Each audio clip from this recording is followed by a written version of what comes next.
Hello guys, I welcome you all to my YouTube channel SSC core. तो आज की इस वीडियो में हम बात करेंगे एएसओ इन सीएसएस पोस्ट से रिलेटेड कुछ इन्फॉर्मेशन के बारे में।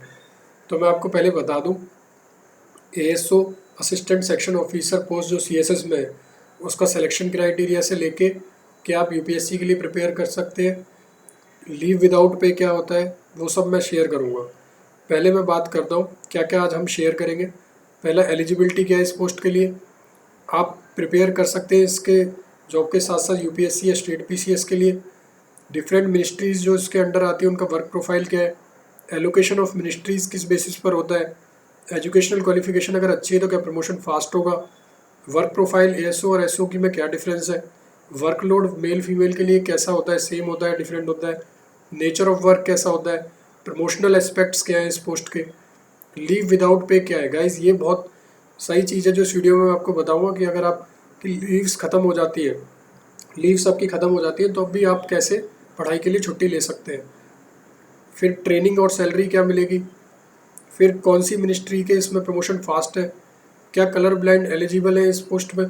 तो गाइज ये सारे क्वेश्चन जो है, एएसओ क्या अलग कमरे में बैठता है, उसके अपने सिलेक्शन क्राइटेरिया किस बेसिस पर है। तो पहले मैं कलर ब्लाइंड का बता दूं आपको यहाँ पर ही कि कलर ब्लाइंड इस पोस्ट के लिए एलिजिबल है। तो गाइज अगर आप कलर ब्लाइंड है तो आपको पैनिक होने की ज़रूरत नहीं है, आप ये पोस्ट चूज़ कर सकते हैं। मैं आपको बता दूं, क्लिक कर सकते हैं आप आई बटन पर अगर आपको इंस्पेक्टर सेंट्रल जीएसटी इंस्पेक्टर का या एक्साइज इंस्पेक्टर का फिजिकल की इन्फॉर्मेशन चाहिए कि आप किस बेसिस पर उसमें रिजेक्ट हो सकते हैं। अब मैं बात करता हूँ इस पोस्ट के बारे में। तो जो एएसओ सीएसएस है, पहली बात, एक ग्रुप बी की ऑफिसर पोस्ट है। इसका ग्रेड पे 4600 है, जो कि अब लेवल 7 में आता है 44,900। इसकी रिक्रूटमेंट गाइज किससे होती है, एसएससी सीजीएल एग्ज़ाम से। एलिजिबिलिटी क्या है इसकी, ग्रेजुएशन। तो इस एग्ज़ाम को आप क्लियर कर सकते हैं अगर आपने टीयर 1, टीयर 2, टीयर 3 में स्कोर अच्छा किया है तो। उसकी एक अलग वीडियो बनाऊंगा मैं जिसमें आपको बताऊंगा कि क्या कट ऑफ लेनी है इसको, पोस्ट को आपको अगर चाहिए तो ये पोस्ट। और सीपीटी भी आपको क्लियर करना पड़ेगा जो 45 मिनट का होगा, बट उसके मार्क्स ऐड नहीं होते। नेचर ऑफ वर्क क्या है इसका गाइज, नोटिंग एंड ड्राफ्टिंग, कि ये भी मैं डिटेल में सब शेयर करूँगा। पोस्टिंग इसकी न्यू दिल्ली में ही होती है। मिनिस्ट्रीज़ कितनी है इसके अंदर, 45। वहीं बात करें क्या क्या अलाउंसेस मिलेंगे, तो house rent allowance, travelling allowance और डीए सब मिला के आपका 61,000 के अप्रॉक्स इन हैंड आपका जब आप ज्वाइन करेंगे तो मिलेगा डिडक्शंस के बाद। अब अगर हम बात करें कि आप प्रिपेयर कर सकते हैं, जो हमारा पहला क्वेश्चन था कि आप यूपीएससी के लिए प्रिपेयर कर सकते हैं इस पोस्ट के साथ, तो कर सकते हैं, यस। बट उसके लिए कुछ कंडीशंस हैं, आपको मिनिस्ट्रीज़ बहुत स्पेसिफिकली चूज़ करनी पड़ेंगी। पहले तो आपको ट्राइबल मिनिस्ट्री चूज़ करनी पड़ेगी। ट्राइबल में अगर आप हैं तो आपके पास बहुत कम वर्कलोड होगा। स्पोर्ट्स, पावर, वाटर रिसोर्स, ये सारी मिनिस्ट्रीज़ मैंने शेयर करी है अगर आप यूपीएससी प्रिपेयर करना चाहते हैं तो। इनमें अगर आप जाएंगे तो मैं पहले बता दूं, वर्कलोड 9 to 5:30 होता है नॉर्मली सारी सीएसएस की जॉब में। बट इन पोस्ट के अंदर आप 9:30, 9:45, 10 बजे तक भी जाएंगे तो आपके सीनियर अगर आपकी हेल्पफुल है तो वो कुछ नहीं बोलेंगे, और क्योंकि काम बहुत कम होगा, वर्कलोड ना के बराबर होता है इन मिनिस्ट्रीज़ में। तो आप 12:30, 1 बजे तक फ्री हो जाएंगे 2-3 रिपोर्ट्स बनाकर। उसके बाद गाइज अगर आप देखें तो 4 से 5 घंटे के अप्रोक्स आपको मिलेंगे स्टडी करने के लिए। आप ऑफिस में स्टडी कर सकते हैं, और अगर आप पास में रहते हैं तो वापस जाके आ भी सकते हैं। 3-4 घंटे आपको घर पे मिल जाएंगे इजीली, तो 8-9 घंटे में आप अच्छी खासी यूपीएससी की प्रिपरेशन कर लेंगे। काफ़ी लोग हैं पास्ट में जिन्होंने यूपीएससी में रहते हुए आईएएस निकाला है, आईपीएस भी बने हैं वो। मैं आपको फिर बता दूं, आप होम और फाइनेंस मिनिस्ट्री चूज़ ना करें क्योंकि वहाँ पर काफ़ी हैवी वर्कलोड होगा। यूपीएससी एस्पिरेंट्स के लिए बिल्कुल भी ठीक नहीं है। लेट टाइमिंग्स पर कभी कभी आपको वर्क करना पड़ सकता है वहाँ पर, तो इसलिए आप ये चीज़ ध्यान में रखते हुए ऑप्ट करें मिनिस्ट्रीज़ को जब आप चूज़ करें तो। यूपीएससी डिपार्टमेंट ऑफ कॉमर्स भी आप चूज़ कर सकते हैं, यूपीएससी की प्रिपरेशन कर रहे हैं तो। डिपार्टमेंट ऑफ कॉमर्स में आपको ट्रेड समिट्स, अलग अलग कंट्रीज़ के बारे में जानने को मिलेगा। यहाँ पर मैंने एक पिक शेयर करी है, आप देख सकते हैं। एक स्टूडेंट ने 68 AIR लाने के बाद ट्राइबल अफेयर्स चूज़ किया है। वो चाहता था पावर एंड ऑल के लिए होम मिनिस्ट्री चूज़ कर सकता था, बट क्योंकि मैं आपको बता दूं ये 1 या 2 ही मिनिस्ट्री की पोस्ट होती है ट्राइबल की, तो अगर आप टॉप रैंक में हैं तो आपको ट्राइबल अफेयर चूज़ करना है। तो इसलिए ध्यान देना अगर ज़्यादा पोस्ट आती है ट्राइबल की, क्योंकि इस बार वैकेंसीज बहुत ज़्यादा है। फिर बता दूं वर्क प्रोफाइल क्या होता है, तो अलग अलग मिनिस्ट्रीज़ का अलग अलग होता है। डिफेंस में आपको कैंटीन कार्ड, कुछ फैसिलिटीज़ मैं बता देता हूँ। हेल्थ मिनिस्ट्री में अगर आप CGHS का कैशलेस कार्ड मिल जाएगा। होम मिनिस्ट्री में आपके पास फ़ायदा ये रहता है कि वहाँ से ही सारा ट्रांसफर एंड पोस्टिंग का काम होगा। तो और कैबिनेट मिनिस्टर्स भी है वहाँ पर ही बैठते हैं उसके साइड वाली बिल्डिंग में। तो आप कुछ भी हेल्प हो सकती है वो आपका कन्विंस कर देंगे। कभी कभी होम मिनिस्ट्री की फाइल्स ऊपर के लेवल तक जाती है तो आपके कॉन्टैक्ट्स बन जाते हैं। फाइनेंस मिनिस्ट्री में आपके पास फ़र्क ये होता है कि अगर आपका स्पाउस या नोन कोई बैंक या टैक्स डिपार्टमेंट में है तो आप उसका ट्रांसफ़र करा सकते हैं। लोन डेपुटेशन या जनरल ट्रांसफ़र भी आप उसका करा सकते हैं, आपके इतने कॉन्टैक्ट्स हो जाते हैं और हमने देखा भी है ऐसा। अगर कॉमर्स की बात करें तो कॉमर्स मिनिस्ट्री का ये फ़ायदा है कि आपको बाहर जाने को भी मिलेगा जब आप एसओ पे प्रमोट हो जाएंगे। जनरली एसओ आउटसाइड इंडिया जाता है, ट्रेड समिट्स वगैरह होती है तो ये मैं आगे डिटेल में शेयर करूँगा गाइस। इनसाइड इंडिया भी जो समिट्स होंगे उनमें भी। अगर मैं बात करूँ मिनिस्ट्रीज़ के एलोकेशन की तो मैं आपको स्पेसिफिकली बता दूँ, रैंडम नहीं होता है, मेरिट बेस पर होता है, टोटली ऑन मेरिट बेसिस। जो आपकी रैंक होगी, जो अभी हम बात कर रहे थे कि ट्राइबल अफेयर्स आपको लेना है, तो आप देख सकते हैं इसका डिस्क्रिप्शन में लिंक मिल जाएगा इस इमेज का। जो अभी रिक्रूट हुए हैं वहाँ पर आप लिस्ट में देख सकते हैं कितनी रैंक वाले ने क्या चूज़ किया है। तो गाइज मैं आपको बता दूं, अगर आपने चैनल अभी तक सब्सक्राइब नहीं किया है तो प्लीज़ सब्सक्राइब कर दें इस चैनल को। एजुकेशन क्वालिफिकेशन की अगर मैं बात करूं, अगर आप साइंटिस्ट है, कुछ भी है, सीए है, तो ऐसा नहीं है कि आपका प्रमोशन फास्ट हो जाएगा। साइंटिस्ट हो आप, सीए हो, आईआईटीएन हो, कोई भी हो आप, इससे कोई फ़र्क नहीं पड़ता। आपका प्रमोशन जो सीनियरिटी और डिपार्टमेंटल एग्जाम पर ही होगा और आपकी कॉम्पिटिटर्स और जो आपके बैच में कलीग्स हैं उनके अकॉर्डिंग ही सीनियरिटी डिसाइड होगी।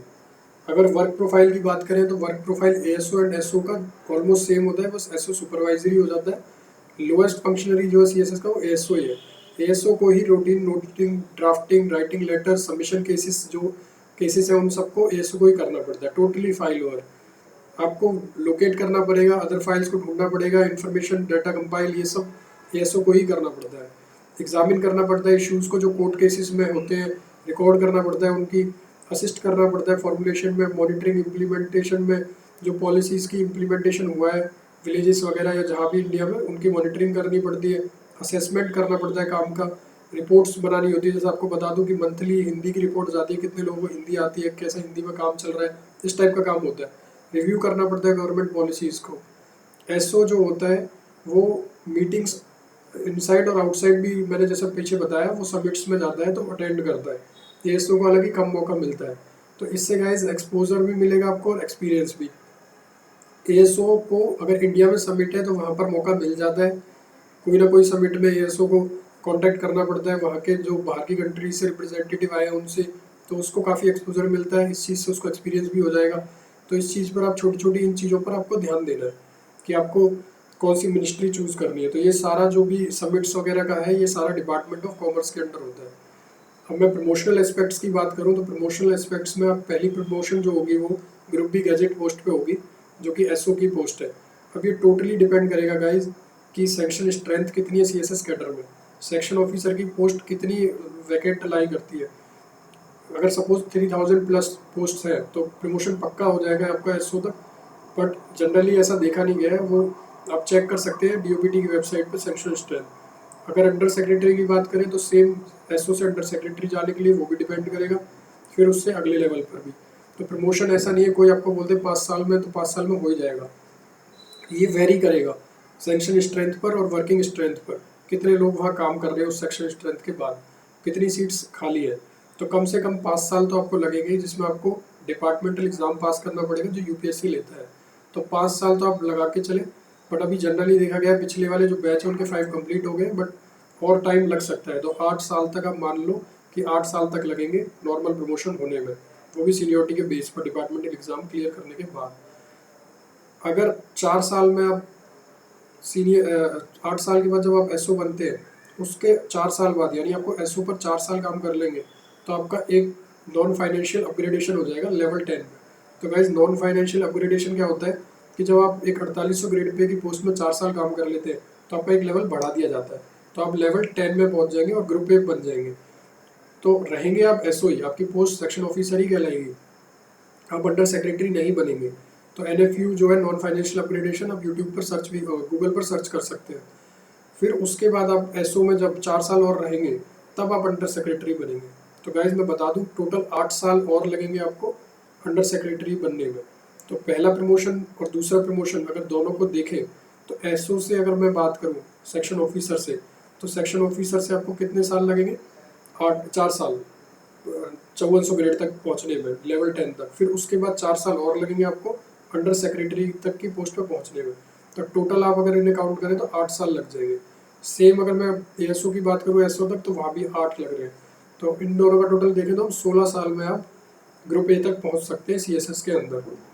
फिर उसके बाद अगर देखें डिप्टी सेक्रेटरी की पोस्ट पर आप 8 साल बाद उसके पहुँच सकते हैं, क्योंकि यहाँ पर प्रमोशन थोड़ा स्लो हो जाता है।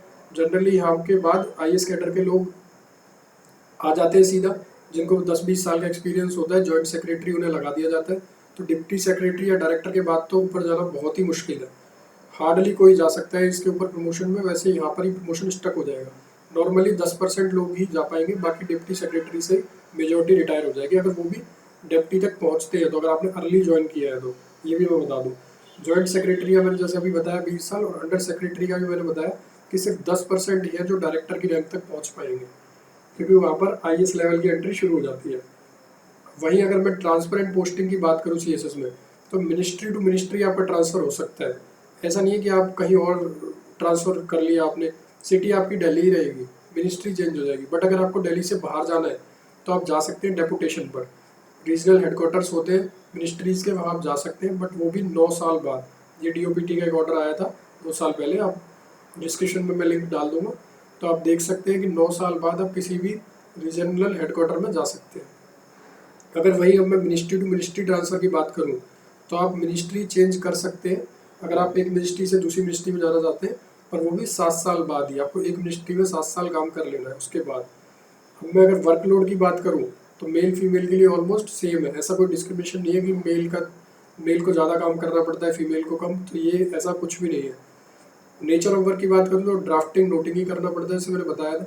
अब मैं लीव्स की बात करता हूँ, जो बहुत ही डिमांड में, जो लोगों ने काफ़ी क्वेरीज पूछी हुई है मुझसे पर्सनली। तो लीव में अर्न लीव मिलेगी आपको, ईएल जिसे बोलते हैं। 1 साल में 30 अर्न लीव मिलेगी ईएल। तो मैं आपको डिटेल में बता देता हूँ। 6 महीने में आपको 15 ईएल मिलती है। तो गाइज अगर आपको 6 महीने में 15, तो 1 महीने के हिसाब से 2.5 के हिसाब से क्रेडिट होती है। हालांकि 1 जनवरी और 1 जुलाई को ही क्रेडिट हो जाती है आपके अकाउंट में। जब आप ज्वाइन करेंगे तो आपको पता लग जाएगा। कैजुअल लीव होती है, एक आकस्मिक छुट्टी से बोलते हैं। तो आकस्मिक अवकाश आपको मिल जाएगा, 8 मिलते हैं 1 साल के अंदर। आप कभी भी बीमार हो गए, छोटा मोटा आपका मन नहीं है जाने का, तो आप ले सकते हैं। रेस्ट्रिक्टेड हॉलीडेज होती है, वो भी मैं आपको बताऊंगा। एचपीएल और कम्यूटेड लीव भी मिलती है आपको इसके साथ साथ। एचपीएल और कम्यूटेड कौन सी होती है, अगर आप विद और विदाउट मेडिकल सर्टिफिकेट ले सकते हैं। ये आपको 10 मिलती है 6 महीने के अंदर। 10 का मतलब है टोटल 5 लीव होंगी आपकी 6 महीने में एचपीएल, क्योंकि हाफ लीव है ये, तो इसका हाफ हो जाएगा।